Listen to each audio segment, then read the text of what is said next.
Coming to you from Grand Rounds Brewing Company and Restaurant, our town.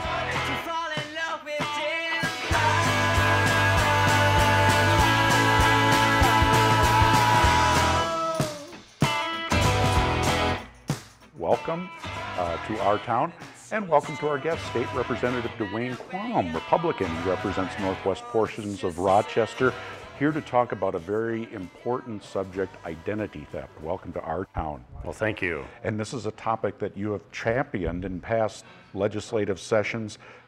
What's the status? How important is this problem in Minnesota and in our area? Well, a lot of people remember when Target had the issue several years ago. But there were Minsure, there was a data breach, and frankly, we hear about something every couple months, and the Equifax was the big one. So right after the Target breach, I decided to check what do we have to help victims recover. There's a lot of attention to trying to address the crime, prevent the crime, but you still have victims.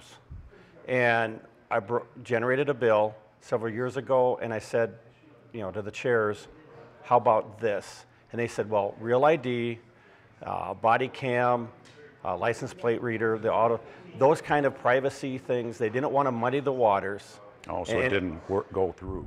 Right, and we just finished the real ID this last year. So is it still a serious problem, though? Oh, it's going to be an ever-increasing problem, because what happens is if there's a major breach, Target or whoever, they'll pay for a year of monitoring or protection.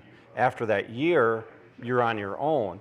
And frequently, if it's a large breach, they will store that information away and then break it out over time. So it could be 2-3 years after when somebody starts to steal your identity and steal from you. And we've all seen the stories that this can go on in people's lives for long periods of time, and changing cards, whatever, doesn't matter, it seems like. No, if they've got that information, they can use that just like you would be able to open up a new card. And the problem is, if somebody breaks into your home, steals from your house, you know about it right away. And you clean it up, you replace a window, a door, you replace the items. It's relatively quick. But when it drags on for months and years with identity theft, that's traumatic, and frankly, anything that's a lifeline to help them, to make them feel, hey, I'm not alone, make it easier to go to a website, see what you can do. It's comforting. You've also talked about an identity passport. What's that? Well, a lot of the things we did for Real ID is something that's hard to counterfeit, and it's got protections, has some biometrics. So you'd have something similar to that you would go through a process, and we'll work that out with, in committee, go through a process, verify I am who I am, and then you could take it if you're going to go to the bank, or if you get stopped by the police and they say, hey, there's this activity's gone on. Frequently, a criminal doesn't just steal your identity to get money. They will steal it and use that identity to commit other crimes. So will this come up at the next session? People can get this passport before they are victims, or is it only after? I foresee it as being after, because we want to have it to where there's proof. You have the police are informed, and you go to, again, it's going to be DPS and Department of Commerce working together, because the financial institutions have to have some sort of a document to make it easier for them to say, yes, it is you, and streamline the process to be able to recreate your life. Well, good luck on getting the legislation through next session. Is there going to be a next session? I mean, folks following politics know that the governor and the legislature are kind of at loggerheads over funding the legislature. The Senate's bound to run out of money. I think it's in January. Supreme Court waiting on a decision. Where do we stand? What are your folks telling you in the Republican Party? I just was at a legislative audit commission, and we were informed about the governor thinks that they can take money from like the revisers and other portions of legislative government that's not the state House and the state Senate, so the joint functions. Well, if you do that, take that money away to run the House a little bit longer, well then where do you have the revisers to help you write the laws? the staff to be able to coordinate and get things done. So the functioning of government, it's hard to write a bill if you don't have any people to write the bill. And we're not going to, is it going to be resolved, do you think? What's your crystal ball tell you? Well, I think it has to be resolved, and I think the court will no longer be able to just say, well, you guys, when it gets to the final point, they're going to have to say, you've got to allow the legislature to run. Otherwise, a future governor could line item veto the courts. Mm-hmm. If he didn't like, You got it. We got to guarantee that all our branches can function. We'll keep watching. Pleasure to have you here. Thanks, Representative Quam, for being here. You bet.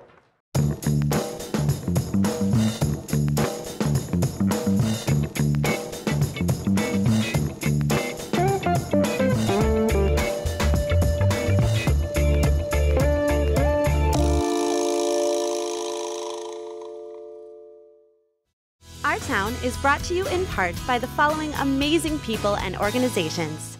The new Clements Subaru proudly partners with award-winning KSMQ Public Television.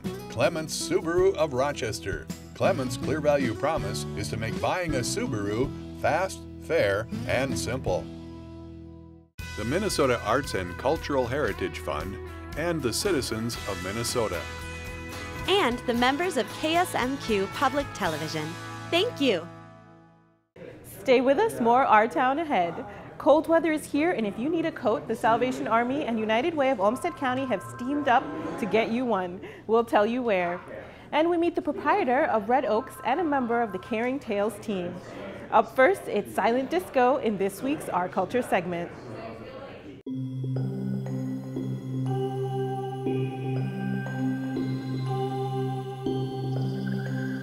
What you'll be seeing is a variety of different lighting installations. So one is interactive. You'll be seeing an igloo that's inflated, that's about 40 feet in diameter, so a very sizable inflatable, if you will, that's also lit.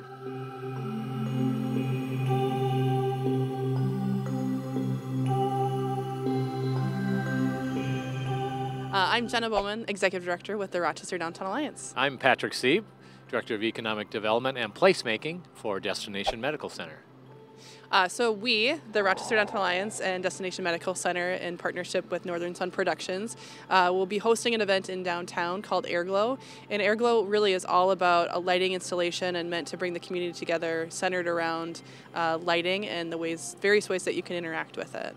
And what's exciting about Airglow is that it's a cool season event, so we try to create warmth through light and community activity and get people outdoors in the evenings throughout the week.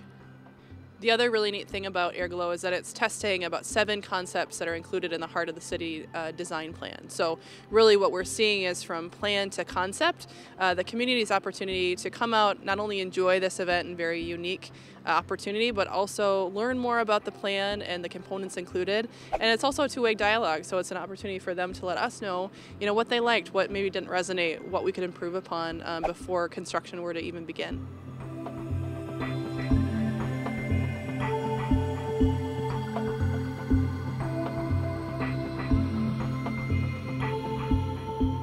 Airglow tests out 7 different concepts from the Heart of the City public space design. So we are working on redesigning Peace Plaza in this area. And we had some ideas we wanted to test out, like how well does lighting affect community participation? Can we do events in the evenings that last a week in length, and will people show up from time to time? Can we do events in the winter season? Will people participate in cold weather events? So these are some of the ideas that we're testing out with Airglow, besides it being a lot of fun onto itself. And another component that's being tested is the silent disco. So that's an example of a ticketed event. That's part of what was included in the plan as far as activation. And as an organization with the Rochester Downtown Alliance, we don't do many ticketed events. So with the silent disco, it really is testing out how viable are ticketed events. And in addition to that, this event really is geared towards all ages. So what is silent disco? Oh, that's the question. I wish I had the actual definition with me, Patrick. But essentially, silent disco it will be taking place in this inflatable igloo, and attendees put on headphones that are provided to them.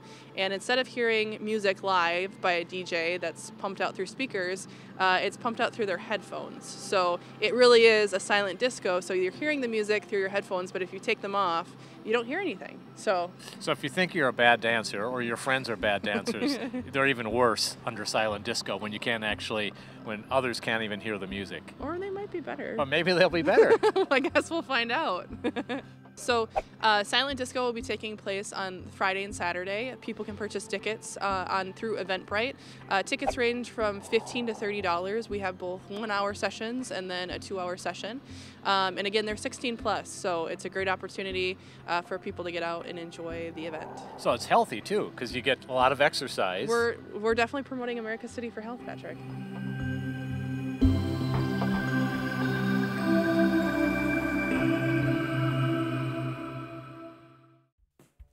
Our Town. It's all about you, Rochester.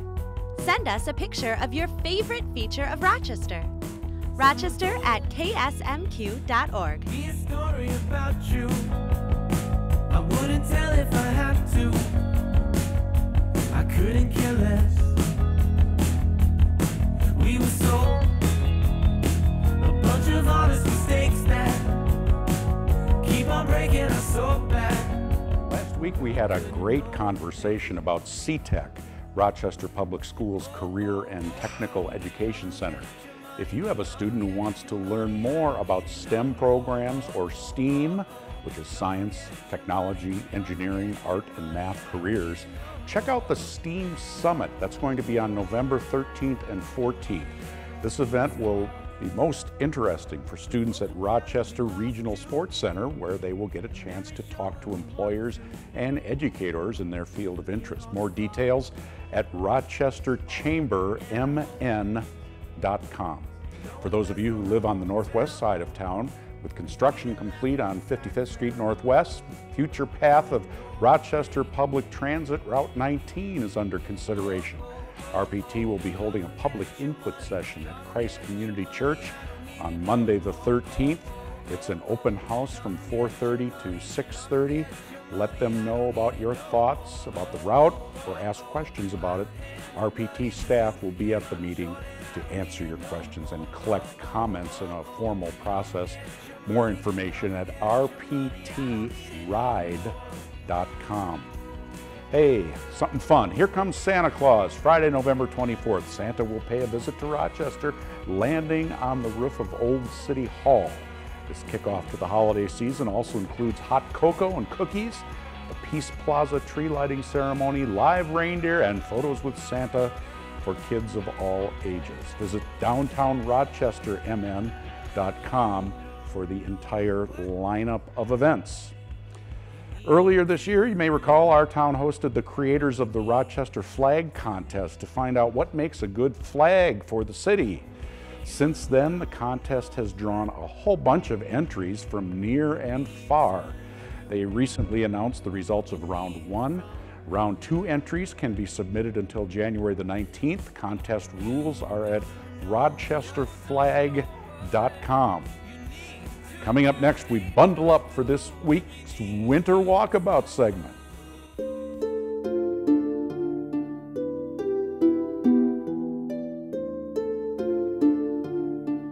Welcome to this week's Our Town Walkabout. My name is Jennifer Teskey. I'm the Vice President of Resource Development at United Way. I'm at the Salvation Army North store with Annie. Annie, can you explain what we're here for? So Jen invited me along today. We are helping to promote the winter coat drive, and as you can see looking down our aisles here, we've already gotten rid of quite a few winter coats, probably in the last couple weeks.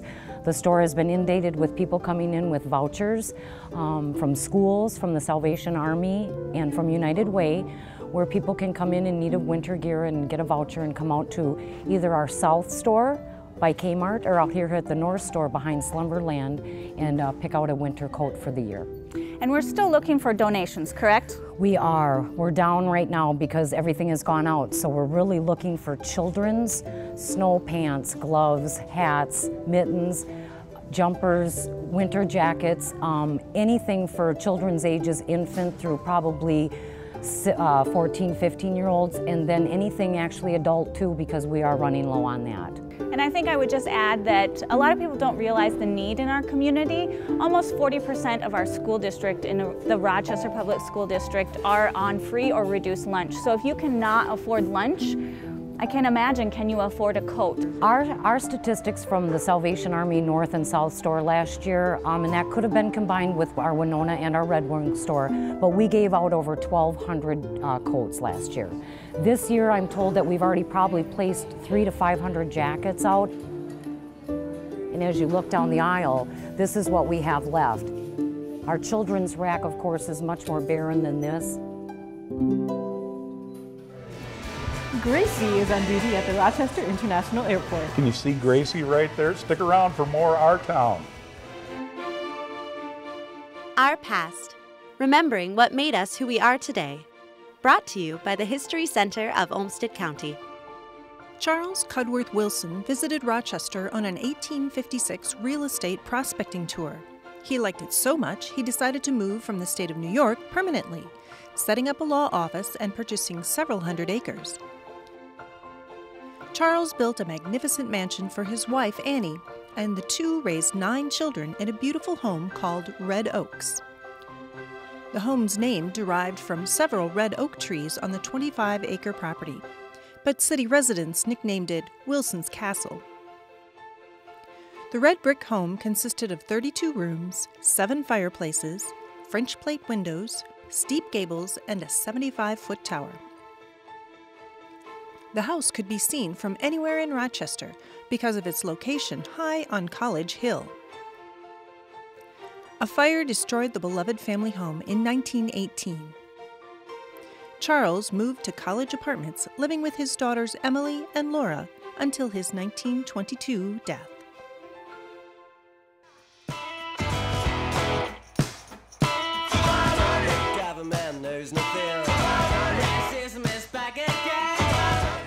The Rochester International Airport implemented their Caring Tales pet therapy program this fall, just in time for the big holiday travel season.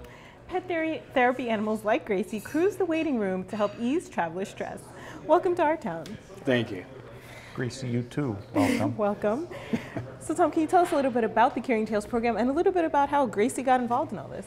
Well, we moved to Rochester about 3 years ago, and I had been intending to get her certified as a pet therapy dog, and eventually when we got to Rochester, I said this is the time to do it.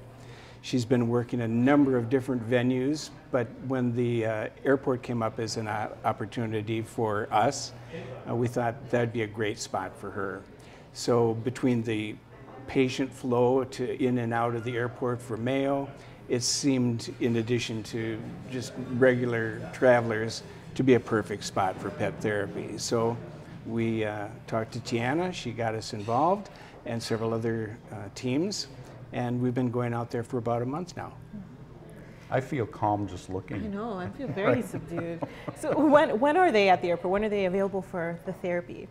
Well, we sign up for a period of time. She's out there probably twice a month, perhaps, and an hour a shift, because there are limits to the dog's attentiveness and ability to relate well to the people that are coming in and out of the airport. So she will go out, walk around, and I just take my lead from her. She's in charge. You mentioned getting certified, and I guess tell our viewers about that process. I wasn't aware of it. There are many certifying agencies in the country. Gracie is certified through a group called the Alliance of Therapy Dogs, ATD, which is in Cheyenne, Wyoming. We began with Seasons Hospice in Rochester, and they went through the process of getting her certified, which is more for the handlers than it is for the dogs. The dogs either are well suited to it and get it, or they don't. So they do a lot of assessment with the individual dogs that are coming through the program, and go on several different kinds of calls to make sure that they're suitable in terms of the kinds of things that they might experience when they're on working hours. So we hear a lot about pet therapy, and there's actually some really great evidence out there, but also there's some mixed reviews about it. What's been your experience with pet therapy and this program? It's been very positive all around. She works in a number of different venues, and the airport is probably one of the most diverse of all the environments that she's a part of. There's just a tremendous effect on people coming in and out of the airport. Not everybody is a dog lover. Not everybody is especially attentive to her. But the ones that are immediately identifiable. The countenance changes dramatically, almost immediately. Whether they're waiting for a plane, going on a plane, going through TSA, people just respond well to the love that she shows. Are you looking for specific patients? Do you know who's coming, or is it just whoever happens to come upon you when you're at the airport? It's purely random. We walk around the people going through security. We walk around at the gates. We walk around the area where people are just seated waiting for flights, and take it from there. So there's no prearranged schedule or visitation process. You just are attentive to how people respond to the presence of the dog. People self-identify immediately. They will start to glow, or they'll take the initiative of looking down or saying, "Can I pet her?" and say, "Absolutely, that's why she's here." So she does all the work. And I'm sorry to interrupt, but we have a monitor that shows us what's going on, and I think Gracie is seeing herself and starting to growl a little My reaction bit. Exactly. Don't look at the monitor. I do the same thing. She'll get over it. So, I mean, in that vein, some people are afraid of dogs, obviously, or not as comfortable. So is there a limit to how many, I guess, pets are around in a particular area, just to make sure that it's causing less stress and more relief for people? In terms of other animals, being present? Yeah. Well, there are service animals coming through with patients and with travelers all of the time as well. And so the therapy dog has to be comfortable no matter what she or he experiences. Oftentimes they're interested in each other, but service dogs, who are very different than therapy dogs, know their job as well. So they'll be curious and interested in each other, but they don't really interrelate much because they know that they've got another task to be about while they're there. So, if somebody's watching this and they think, I might want to help people in this method, what would you suggest they do? Whom can they contact? Well, most people, most dog owners feel that their dog would be perfectly suited for pet therapy work, and it's not true. It's not often. It's often not the case. Owners know their pets better than anybody. They know if their particular dog is calm, unshakable, adjustable to any circumstance. So that's the initial screening process. It's by the one that handles the dog initially. After that, there are certifying agencies available throughout the community, like ATD that we got in touch with through Seasons Hospice.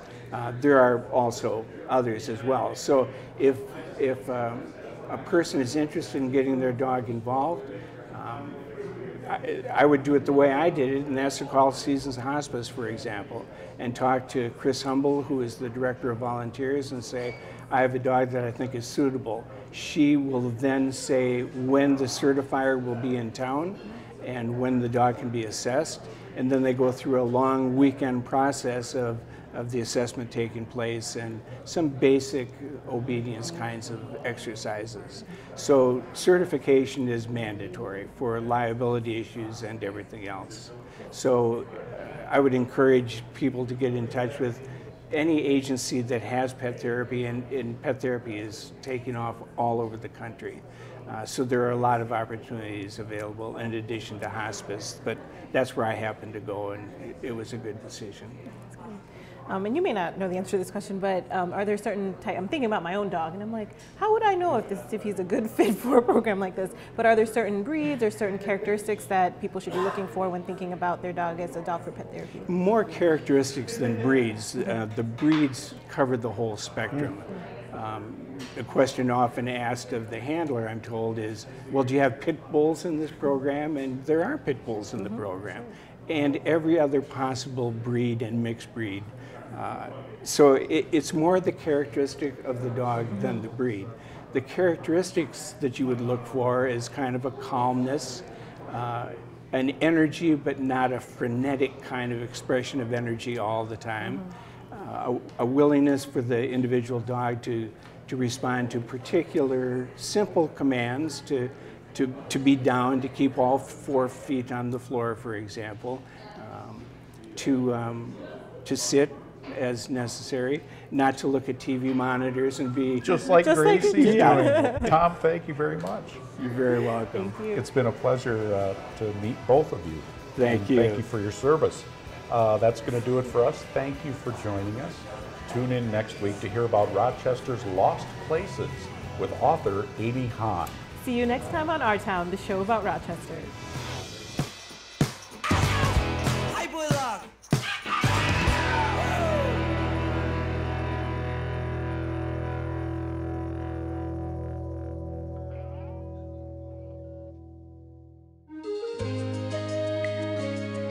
Educational, wholesome, enriching and quality. KSMQ TV shows about people, places, things you know. Programs with a family fit, tuned to the source. KSMQ TV, the better choice.